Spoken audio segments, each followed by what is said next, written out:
السلام عليكم، ازيكم؟ ان شاء الله كن بخير وصحة وعافية. اهلا وسهلا بكم في قناتي منوعات بكوري. لو ما كنت مشترك في القناة اشترك وفعل الجرس عشان يصلك كل ما هو جديد. اليوم زي ما شايفين هعمل معاكم الطعمية السودانية. عندي هنا ده الكبكبة. طبعا بقلاه في الموية من امس بالليل، او تقريبا حوالي 12 ساعة بقلاه في الموية، والكمية تقريبا كيلو إلا شوية يعني. فده الكبكبة بتاعي، وعندي هنا بصلتين متوسطات الحجم، وعندي كزبرة مطحونة بالطريقة دي، وعندي توم، كمية معقولة من التوم،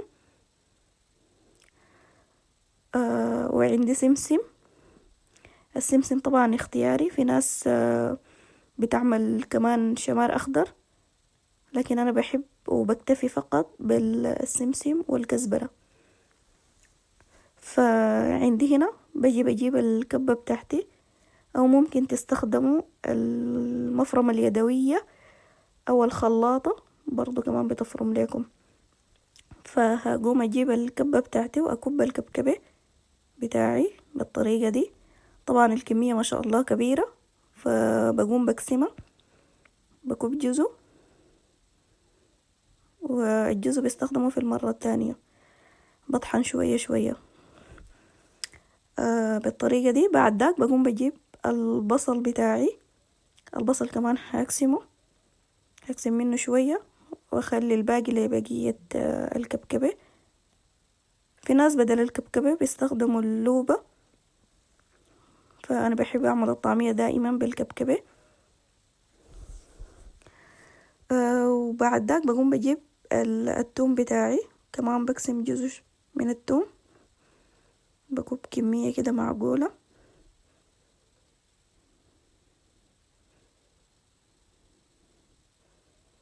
بالطريقة دي. بعد ذاك بقوم بجي بضيف شوية من الموية. الموية بتساعد الكبكبة في إنها تطحن كويس، لأنها بتكون جافة. فبضيف شوية بس من الموية، ما تضيفوا موية كتيرة، حسب كمية الكبكبة الكابينها. وبعد ذاك بجي بفرم الكبكبة بتاعي. في ناس بيفرموا الكبكبة، يعني العجينة بتكون خشنة شوية، لكن أنا بفرمها ناعم، لأنه لما تكون خشنة بتشرب زيت كتير، لكن لما العجينة بتكون ناعمة بتكون كويسة يعني بالنسبة لي أنا.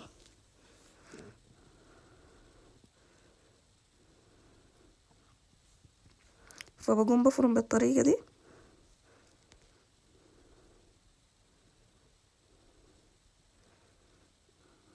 كده زي ما شايفين. ودي هنا العجينة بتاعتي بعد ما فرمتها. الكمية ما شاء الله كبيرة، فما بستخدمها كلها. بكب جزء من الكمية دي في أكياس، بخدها في الفريزر، بستخدمها في الأيامات الجاية. طبعا أنا ما بحب إنه أفرزن لرمضان. ما بعمل كده، ما بعمل فرزنة لرمضان، بس يعني الطعمية، يعني أنا الطعمية بفرزنها حتى من غير رمضان. فبقوم بكب كده شوية في الأكياس، بستخدمها في الأيامات الأولى يعني في رمضان إن شاء الله. أنا فقط في رمضان بكتفي بجدول، بعمل لي جدول طيلة فترة الشهر. الجدول بعمل فيه الأكلات الممكن أعملها في اليوم وبس، يعني كده بكون مجهزة الجدول بتاعي وبطبخ على كده. مرات الجدول بيتغير على حسب يعني الوضعية. مرات يكون في ضيوف، تكوني محتاجة إنه تضيفي بس الكمية، تزيدي كمية أو تزيدي صنف واحد أو اتنين، بس بكتفي بكده أنا. فدي الكمية اللي هاخدها في التلاجة. والباقي طبعا اللي هاخدها في التلاجة ما هستخدم أي إضافة بهارات تانية، فقط بس البصل والثوم والكزبرة. البصل والثوم فقط. فهنا عندي دي الكمية اللي هستخدمها. بقوم بديها رشة من الملح والكزبرة والسمسم. الكمية اللي هاخدها في الفريزر، ما بستخدم نهائي اي بهار تاني. فبجي بضيف تاني كمان عندي الباكنج باودر، عفوا ما ذكرت لكم قبل، عندي الباكنج باودر بدي هشاشة للطعمية كده. وبقوم بخلط المكونات دي كلها كده مع بعض. زي ما قلت لكم انا الكمية اللي باخدها في الفريزر ما بدي اي اضافات تانية، بس اليوم الجاي استخدم بفكها بفك العجينة بتاعتي، وبعد داك بضيف الملح والكزبرة والسمسم. فدي الكمية اللي هستخدمها الآن.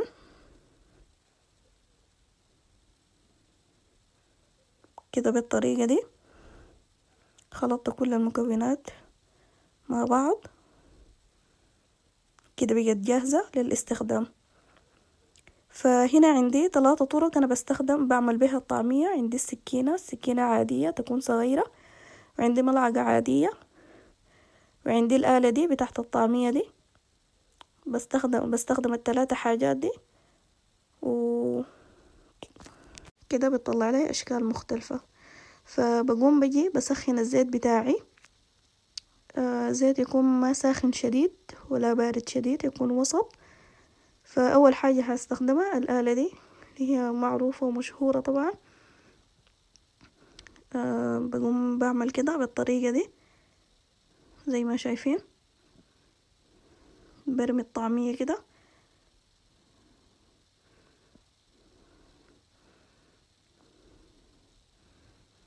زي ما شايفين هنا، لحد بحمر الطعمية لحد ما تاخد لون ذهبي.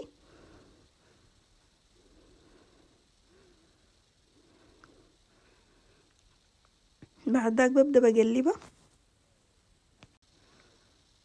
وكده هنا الطعمية بتاعتي يعني استوت واخدت اللون المناسب. بقوم بمرقها وبصفيها من الزيت كده بالشكل ده. ده اول شكل عندي له. تاني شكل بستخدمه الملعقة العادية كده زي ما شايفين. بس بشيل بالملعقة، وبجي لما ارمي الطعمية برميها كده الملعقة تكون مقلوبة بالطريقة دي زي ما شايفين.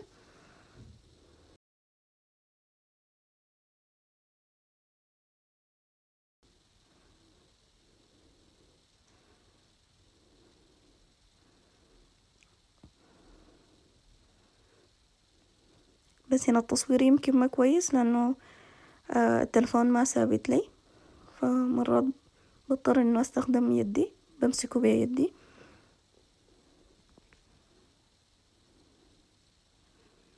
كده وبقوم بقلبه.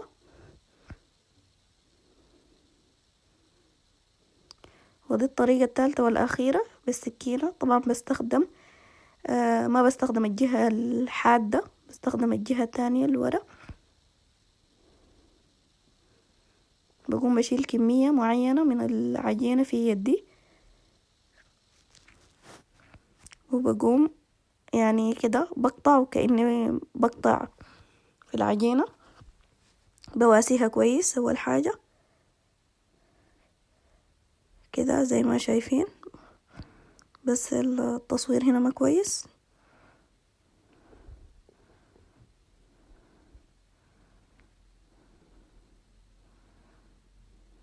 كده وبشيلها كده، وبجي بخدها برميها في الزيت بالطريقة دي.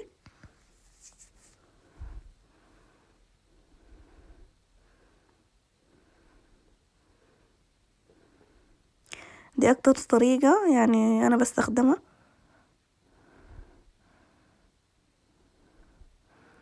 فكده كمان هنا الطريقة الشكل ده أخد اللون المناسب زي ما شايفين.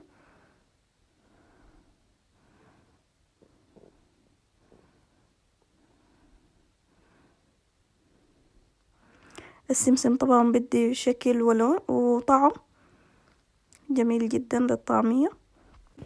وبكده الطعمية بتاعتنا خلاص بقت جاهزة. زي ما شايفين اللون ذهبي، والطعمية مستوية تماما من جوا ومن برا، مقرمشة زي ما شايفين كده، مستوية تماما ب3 أشكال مختلفة. وبكده بكون وصلت لنهاية الفيديو، وما تنسوا تعملوا لايك وتشيروا الفيديو وتشتركوا في القناة، وتخلوا لي تعليق ظريف إن شاء الله. وروني انتوا بتستخدموا أي طريقة للطعمية. مع السلامة.